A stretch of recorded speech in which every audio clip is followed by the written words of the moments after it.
So in the year 2046, I will be 63 years old. That's pretty awesome. I wonder what I was doing back then. Or, you know what I mean.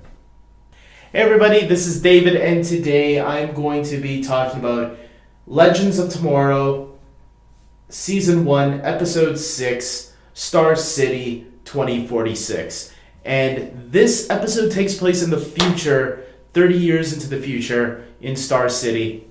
And, we have the heroes all there from the last episode, and they're meeting this guy for the first time, dressed up as Green Arrow. They think it's Oliver, but no, it turns out to be someone named Connor Hawke, who actually changed his name because we learn later in the episode that his real name is actually John Diggle Jr. How cool is that? I kind of saw that coming from the previous week because it just made sense to me. Just why was his name Connor Hawke instead of, Diggle Jr.? But there's your explanation. It was very simple. He just changed it because he didn't feel he was fit enough to take his father's name.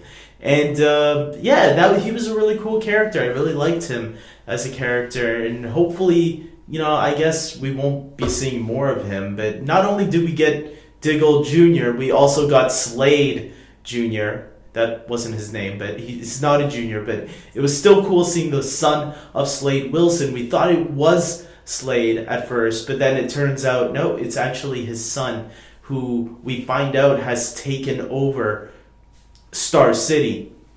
And Oliver Queen, what the heck happened to him?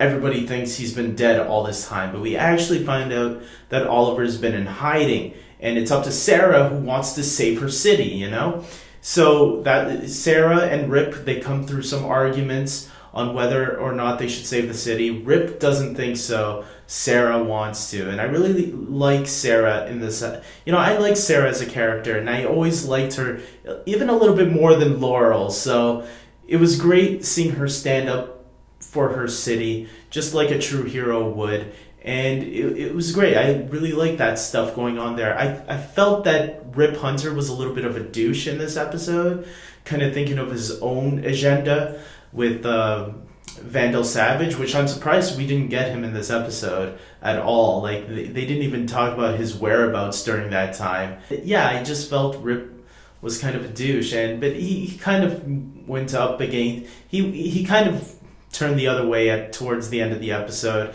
So I guess that was his little character development. He was a douchebag. I also really enjoyed the stuff going on with Mick and Snart. They were a bromance. What was going on, man? In this episode, it looks like there's a ripple in their friendship now. It looks like they're going to disagree now a little bit. We thought we were going to have these two as good friends throughout the rest of this adventure, but no, even bad guys, go through their drama with their friendship once in a while. And just like last week, Snart was questioning Mick because he was starting a little friendship with Ray. Now Mick wants to stay in this hellhole, and Cold doesn't, because obviously Cold or Snart has a little bit more of a softer side to him. He doesn't want this future. He'd rather have his own future where he belongs. And this shows how cool of a character Snart is. No pun intended, cool. But Mick, I don't know. I don't know where they're going with him. Is he going to be really the bad one at the end? But this could be the start of where his development as a character could go. So I'm intrigued to see where they're going to take him as a character. We also get a little love triangle going on with Ray, Jax, and Kendra, who, Kendra gets all the guys, man. First it's Cisco, then it's Carter, now it's Jax and Ray. And, it was more of a playful love triangle, though. I was kind of worried, oh no, they're going to make a love triangle now with these three. But Kendra kind of, no, sorry, I'm not interested. So that was really good. Although I wouldn't have mind a Jax and Kendra relationship. I think that would have been interesting. I think I wouldn't have minded a Ray and Kendra relationship also, actually. I felt there was a little bit of chemistry going on between those two characters. So I would have been okay either way, I guess. Jax, Jax I couldn't see with her.